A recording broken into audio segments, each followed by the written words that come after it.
What happens when a reality TV power couple swaps scripted drama for real-life courtroom chaos? Todd and Julie Chrisley were once living the dream: mansions, millions, and their own hit show. But by 2022, that dream had unraveled into a 12-count federal indictment, prison sentences, and eventually a presidential pardon. So, what actually happened? Why did they go to prison? And now that they've been released, should they have been? Let's dive deep into the rise, fall, and surprise comeback of the Chrisley empire. Todd Chrisley wasn't just a snarky TV dad. Before the cameras rolled, he was a real estate tycoon in Atlanta with a reputation for high-end deals and high-maintenance taste. In March 2014, Chrisley Knows Best debuted on USA Network, featuring Todd, his wife Julie, and their 5 kids. With Todd's quick wit, Julie's calming presence, and a family dynamic that felt both chaotic and controlled, the show became an instant hit. By 2020, it was the network's #1 original program, averaging over 2 million viewers per episode. In August 2019, everything changed. Todd and Julie were indicted by a federal grand jury on 12 felony counts: conspiracy, bank fraud, wire fraud, and tax evasion. The U.S. Attorney's Office accused them of falsifying financial statements from as early as 2007, years before their TV fame, to secure over $36 million in bank loans. They allegedly inflated income, faked bank balances, and lived large on borrowed money. At the same time, they were underreporting income to the IRS, dodging over $500,000 in federal taxes between 2009 and 2016. They filed bankruptcy, but continued spending big, from luxury cars to designer clothes. It looked less like financial struggle and more like financial fiction. In court, Todd's former business partner, Mark Braddock, dropped the biggest bombshell of the trial. He testified that he had helped the Chrisleys commit fraud, and when the partnership soured in 2012, he went to the FBI. In return for his cooperation, Braddock was granted full immunity. Then came an even wilder claim, that he and Todd had a secret affair in the early 2000s, and that they paid $38,000 in hush money to keep it quiet. Todd denied everything, both the relationship and the fraud, stating, "If I was going to be with a man, it wouldn't be Mark Braddock." And then came the sentence that stunned reality TV fans everywhere. In June 2022, both Todd and Julie were convicted on all charges. By November, the judge handed down the sentence. Todd Chrisley, 12 years in federal prison.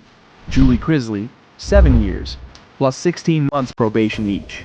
They reported to federal prison in January 2023, but the story didn't end there. It took a political turn few saw coming. By late 2024, the Chrisley case had mostly faded from headlines, until it caught the attention of a very influential figure, Alice Marie Johnson. If you're unfamiliar, Alice was sentenced to life in prison in 1996 for a nonviolent drug offense. After spending over 2 decades behind bars, her case gained national attention thanks to advocacy from Kim Kardashian. She was granted clemency by President Trump in 2018 and has since become a central figure in criminal justice reform. Today, she serves as a key advisor on presidential pardons, especially within Trump's second administration, which began in January 2025 after his narrow re-election victory. Alice has a deeply personal connection to the justice system, and in late 2024, she began reviewing Todd and Julie's case after being approached by Savannah Chrisley, who by then had become the public face of her parents' defense and legal advocacy. Savannah had taken custody of her younger siblings and spent the past year pushing back against what she called a flawed trial and political prosecution. She went public with allegations that the case against her parents was built largely on the testimony of a man who admitted to committing the crimes, but received full immunity.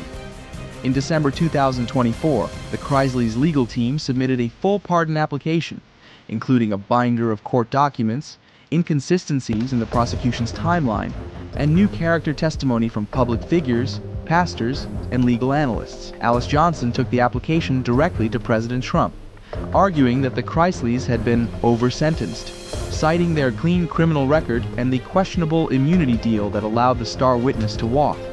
Then, in a surprise announcement on January 10, 2025, the White House issued presidential pardons for both Todd and Julie Chrisley. The pardons sparked immediate controversy. In a brief statement, Trump said, "The Chrisleys are good people who were caught in a politically charged storm. This should not have happened, and we're fixing it." Julie was released first from the Lexington Federal Medical Center, reportedly into the care of Savannah. Todd followed shortly after from FPC Pensacola. Within 48 hours, they were photographed reuniting with family, and footage emerged of them shopping at Nordstrom and preparing for a return to public life.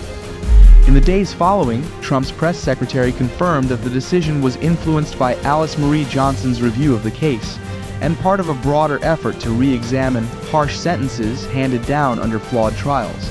But not everyone was convinced this was about justice.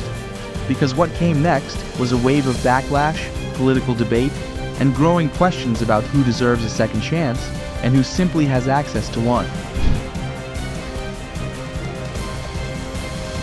Reactions were polarizing.